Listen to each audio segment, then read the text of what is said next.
The first time Eli Marsh saw Roe Callahan, the man was standing barefoot in overgrown grass, staring at a dead garden like it owed him an apology. Eli almost didn't stop. He had 6 more lawns on his list and a truck that smelled like gasoline and cut clover. But something about the stillness of the man, broad shoulders slightly hunched, like he was carrying something invisible, made Eli ease off the gas. He didn't know yet that this house, this yard, this stranger, would undo every plan he had for his life. He didn't know that the ache in his chest that summer wasn't about his father's absence, or about the future he was afraid to choose. He didn't know that just mowing a lawn would become the reason he stayed in a town he'd spent years trying to leave. All he knew, in that first moment, was that the man in the grass looked like someone who had forgotten what it felt like to be looked at gently. Eli decided, without knowing why, that he wanted to be the one to do it. Eli Marsh had inherited 2 things from his father: a beat-up Ford pickup with a lawnmower rattling in the bed, and a habit of showing up early to everything except the parts of his own life that mattered. It had been 8 months since the funeral. Long enough that people stopped bringing casseroles, short enough that Eli still reached for his phone some mornings to text his dad a stupid meme before remembering there was no one on the other end anymore. He'd taken over his father's small landscaping route that spring, not because he loved it, but because it was easier than deciding what came next. College acceptance letters sat unopened in a drawer. His mother asked about them at dinner in a voice that tried too hard to sound casual. The house at the end of Cedar Lane wasn't on his father's old client list. It hadn't needed to be. For years, nobody had lived there but an elderly woman named Louise Callahan, who kept her own garden immaculate well into her 70s, right up until she couldn't. Eli remembered her vaguely, a soft-spoken woman who once gave him a mason jar of blackberry jam for helping carry her groceries. She'd passed in the spring. Eli hadn't known that. He definitely hadn't known that her son had moved back into the house, and that the garden, once the pride of the whole street, had gone to ruin under 3 months of grief and neglect. That first afternoon, Eli parked at the curb out of habit more than intention, cut the engine, and found himself walking up the cracked driveway before he'd fully decided to. The man in the yard didn't hear him coming. He was crouched by a bed of dead tulips, turning the dry soil over in his palm like he might find something still alive in it. "You want me to take care of this?" Eli asked, immediately wishing he'd said literally anything else. The man looked up. He was maybe 30, 32, dark hair overdue for a cut, a jaw shadowed with several days of stubble, eyes the tired gray blue of an overcast sky. He looked at Eli the way people look at something they don't have the energy to be surprised by. "You always solicit work on strangers' lawns?" "Only the ones that look like they're losing a fight," Eli said. Something almost like a smile crossed the man's face before it disappeared. "It's fine. I've got it." Eli glanced at the yard, knee-high grass, a rose bed strangled by weeds, a garden that had clearly once been someone's whole heart. "No offense, but it doesn't look fine." The man stood, brushing dirt from his hands, and for a moment Eli thought he'd be told to leave.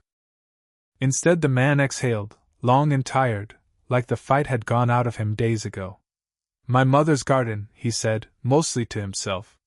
"I don't know the first thing about keeping it alive." "I do," Eli said. "It was my dad's job. Now it's mine." The man studied him for a long moment, longer than a stranger usually would. "Roe," he finally said.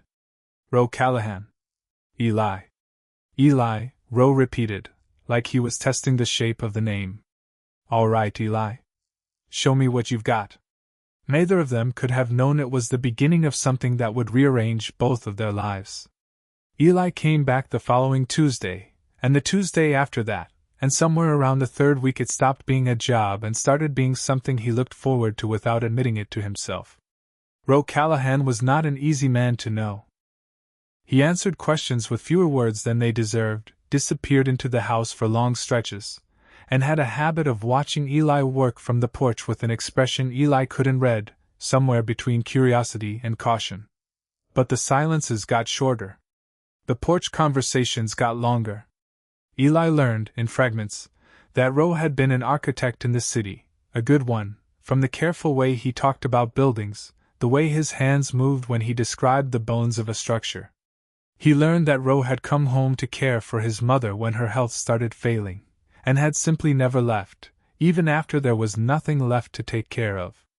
I had a whole life there, Ro admitted one evening, watching Eli coil the hose. Apartment. Job. People who called me for things other than obligation. Why didn't you go back? Ro was quiet long enough that Eli thought he wouldn't answer. Some things get complicated to explain. Eli didn't push. He'd learned, in the months since his father died, that some silences deserved patience instead of questions. He told Ro about his own father, eventually, about the truck, the mower, the drawer full of unopened envelopes from 3 different universities. Ro listened the way almost no one else did, fully, without rushing to fix it. What's stopping you from opening them? Ro asked. I don't know, Eli said, which was a lie, and something in Ro's face told Eli that Ro knew it was a lie too, and had the grace not to say so. By August, Eli was staying an hour after the work was done, sitting on the porch steps while Ro brought out 2 glasses of iced tea he never remembered asking for. By August, Ro had started waiting by the window before Eli's truck ever turned onto Cedar Lane. Neither of them named what was growing between them. It was easier, for a while, to call it friendship. The roses were the first thing to come back to life. Eli had spent weeks feeding the soil, pruning the deadwood, coaxing the stubborn bushes his father had taught him to read like weather. When the first redbud finally opened in late July, he called Ro outside without thinking, some instinct telling him this moment needed a witness. Ro came out in bare feet again, the way he always did, and stood beside Eli looking at the single open rose like it was something impossible. My mother planted these the year I was born, Rose said quietly. She used to say the garden would outlive all of us if we let it. Looks like she was right. Ro turned to look at Eli instead of the flower, and there was something in his gaze that made Eli's chest go tight and warm all at once. You did this. I just paid attention, Eli said. That's all a garden really wants. The words hung there longer than either of them expected. Ro's eyes moved, briefly, to Eli's mouth, and then away, a flicker so fast Eli almost convinced himself he'd imagined it. But he hadn't. And once he'd seen it, he couldn't stop noticing all the small things he'd been quietly cataloging for weeks. The way Ro's voice softened only when he spoke to Eli, the way Ro found reasons to stand closer than the conversation required, the way Ro watched him work like he was something worth watching. That night, driving home with the windows down and the smell of cut grass still on his hands, Eli admitted something to himself he'd been avoiding for months. Not just that he liked men, which he'd known quietly since he was 16, but that he liked this man, specifically, inconveniently, and with a force that scared him a little. He didn't know yet that Ro was lying awake in the house on Cedar Lane, staring at the ceiling, fighting the exact same fear. Their first real conversation about it happened by accident. The way most honest things do. It was raining, the kind of warm August rain that turns the world silver, and Eli had kept working anyway, drenched and laughing at his own stubbornness, until Ro physically pulled him under the porch overhang. You'll catch a cold, Ro said, closer than he needed to be, his hand still wrapped around Eli's wrist. Worth it, Eli said. Your mother's hydrangeas needed the water anyway. Ro didn't let go of his wrist right away. The rain hammered the porch roof, and for a moment neither of them said anything, both very aware of how little space was left between them. Eli. Ro's voice had dropped into something rougher, more honest than Eli had heard from him before. I need to tell you something, and I need you to let me finish before you say anything. Eli nodded, throat tight. The last person I let myself care about, Ro said, left when things got hard. Not out of cruelty, just because he couldn't handle who I became when my mother got sick. I don't blame him for it anymore. But it taught me something about myself I haven't been able to unlearn, that people leave when the version of me they like disappears. He exhaled. I'm telling you this because I like you. I have for a while. And I don't know how to want something without being terrified of losing it. Eli's heart was pounding so hard he was sure Ro could hear it over the rain. I'm not him, he said quietly. Whoever he was. I know that, Rose said. That's what scares me more. Eli stepped closer, close enough that he could feel the warmth radiating off Rose despite the storm around them. I'm not asking you to be fearless, he said. I'm asking you to let me stay long enough to prove I'm not going anywhere. For a moment, Rose looked at him like he wanted to believe it more than he'd wanted anything in years. He didn't kiss him. Not yet. But his hand found Eli's, fingers lacing together in the space between the rain and the porch light, and it felt, to both of them, like a promise either was ready to say out loud. Summer began to loosen its grip. The garden thrived under Eli's hands, roses in full bloom, tomatoes heavy on the vine, the lawn a deep unbroken green. Rose started fixing Eli lunch on the days he worked, small gestures that had become their own quiet language. But August also brought Eli's mother to the subject he'd been avoiding all summer. You have until September 1st to respond to the state school, she told him over dinner, sliding an envelope across the table like a peace offering. Eli, I know landscaping feels like enough right now. It kept your father afloat. But it wasn't supposed to be your whole life. It was supposed to be a bridge. I like it here, Eli said, which was true, and which was also not the whole truth. You like him, his mother said gently, and Eli's fork stopped halfway to his mouth.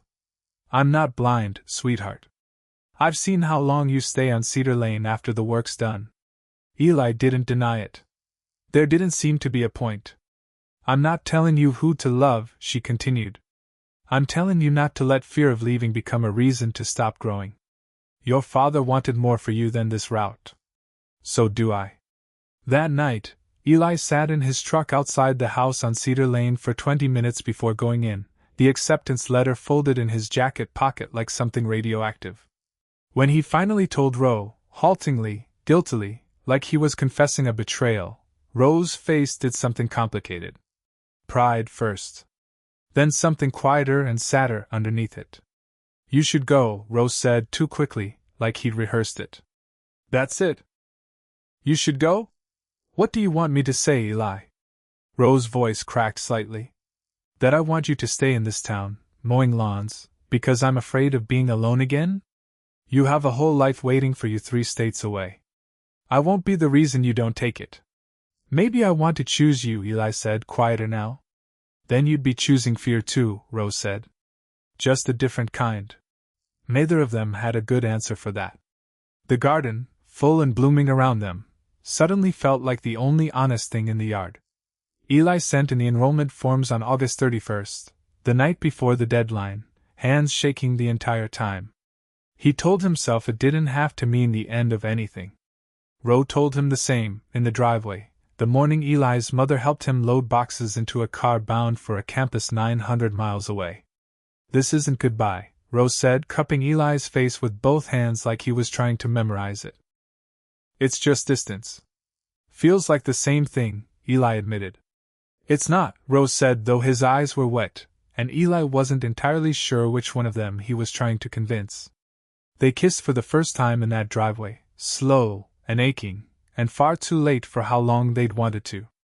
It tasted like salt and late summer, and everything neither of them had said all season.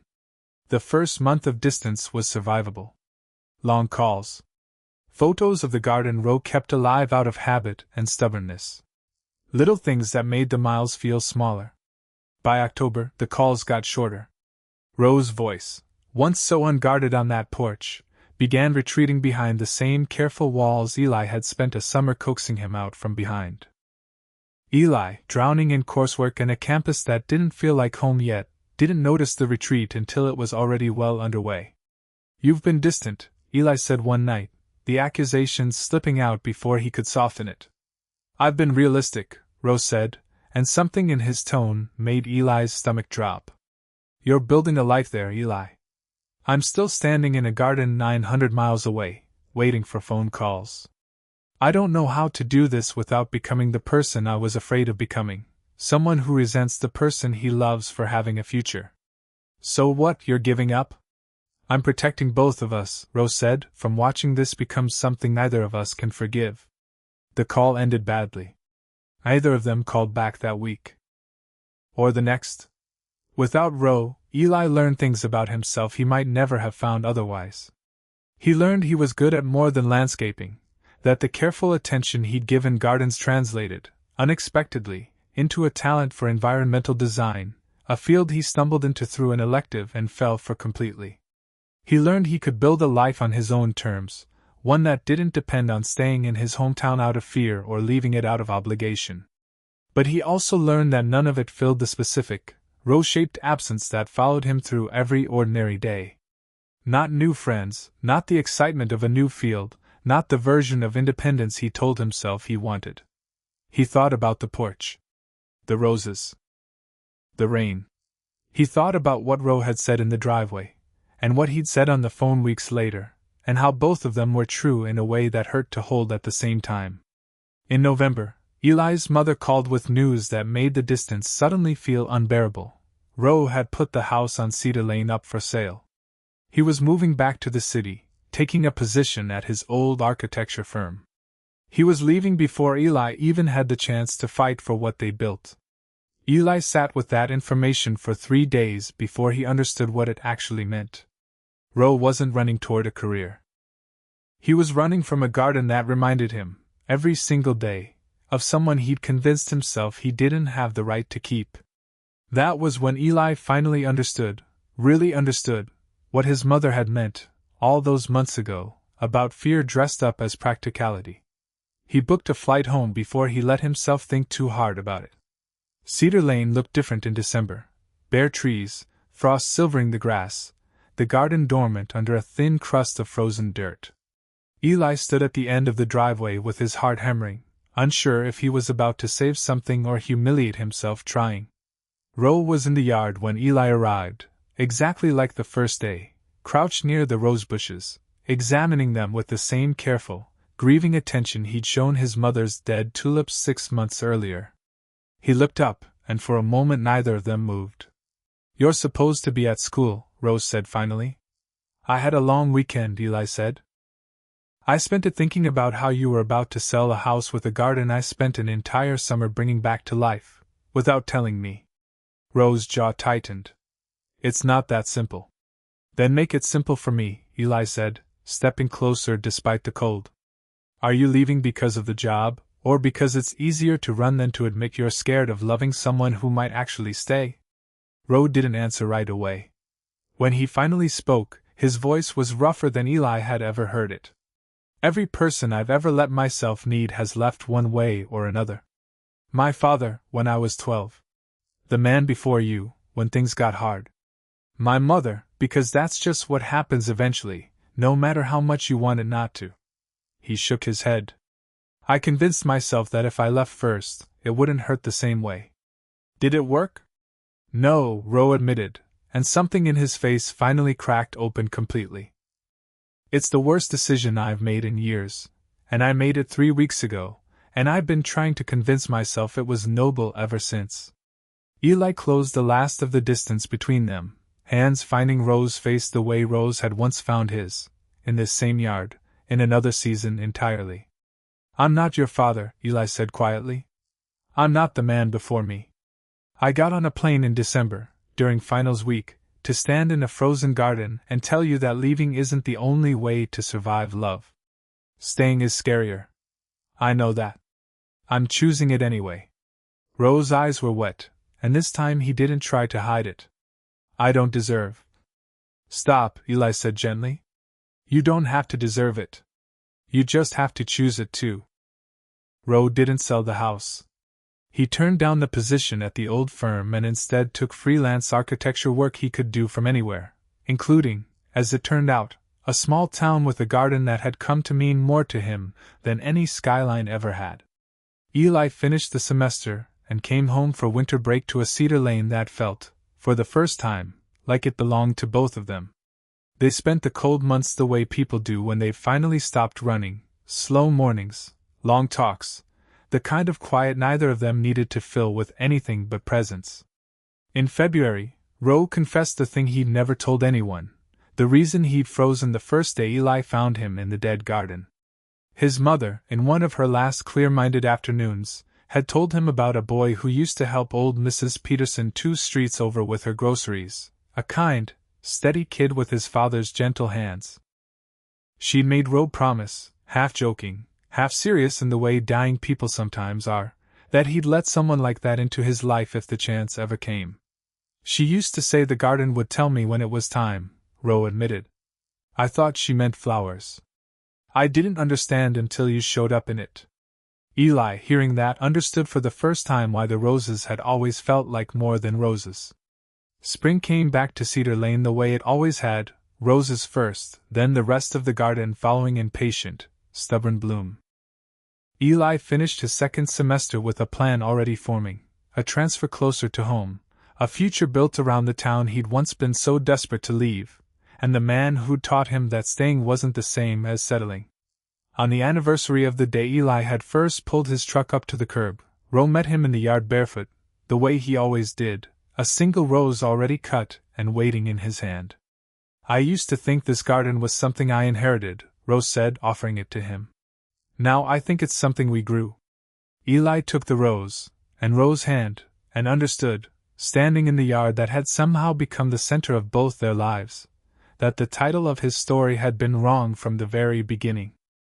He hadn't come to mow a lawn. He'd come to plant something that would outlast every fear either of them had ever carried. And this time, when he looked at Ro, there was no distance left between them at all, just a garden in full bloom, and every reason in the world to stay.